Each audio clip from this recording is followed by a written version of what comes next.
Hai teman-teman, bicara mengenai kesehatan yuk. Simak di May Medical Talk, enjoy! Kali ini kita akan bicara mengenai carpal tunnel syndrome atau yang sering dikenal sebagai saraf terjepit. Merupakan suatu keadaan di mana terhimpitnya saraf median pergelangan tangan yang mempengaruhi sensorik atau sensasi raba dan motorik atau gerakan tangan. Hal apa saja yang dapat menyebabkan saraf terjepit?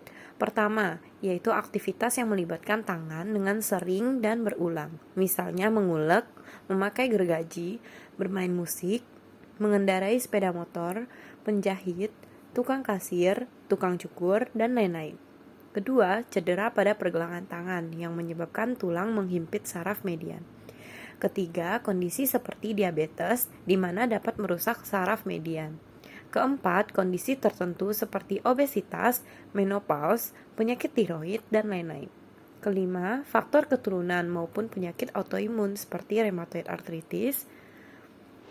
Kemudian, apa saja gejala yang akan timbul bila mengalami saraf terjepit? Gejala utama adalah mati rasa yang timbul pada ibu jari, telunjuk, jari tengah, dan setengah lingkaran jari manis.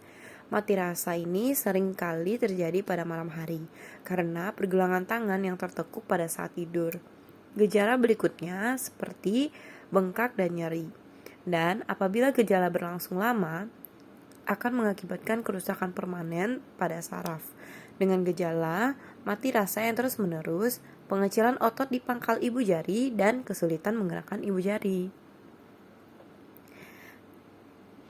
Lalu bagaimana cara untuk mendiagnosis?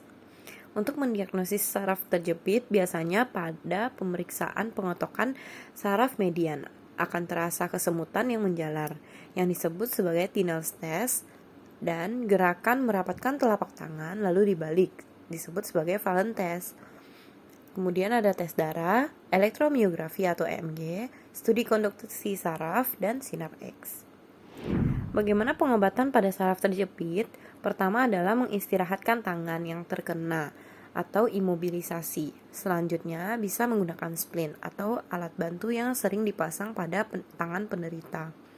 Kedua, obat penghilang rasa sakit diberi apabila rasa sakit yang sangat mengganggu. Bila nyeri terus muncul dan mengganggu, kemudian obat anti nyeri yang diminum tidak mempan, dapat diberikan obat anti nyeri yang disuntikkan berupa obat bius lokal. Ketiga, pada kondisi yang berat dapat dilakukan tindakan operasi. Namun hal ini hanya dilakukan bila pengobatan gagal dan menyebabkan otot mengecil. Keempat, mengkonsumsi multivitamin B kompleks untuk mengurangi keluhan. Kelima, dapat melakukan fisioterapi dan kontrol rutin ke dokter spesialis saraf dan fisioterapi. Apa pencegahan yang dapat dilakukan agar tidak terjadi komplikasi? Yaitu hindari aktivitas yang berulang-ulang dengan menggunakan tangan yang sama. Lakukan peregangan tangan, misalnya dengan memutar pergelangan dan meregangkan jari-jari. Terakhir, gunakan sarung tangan bila berada di tempat yang dingin agar tidak nyeri dan kaku pada tangan.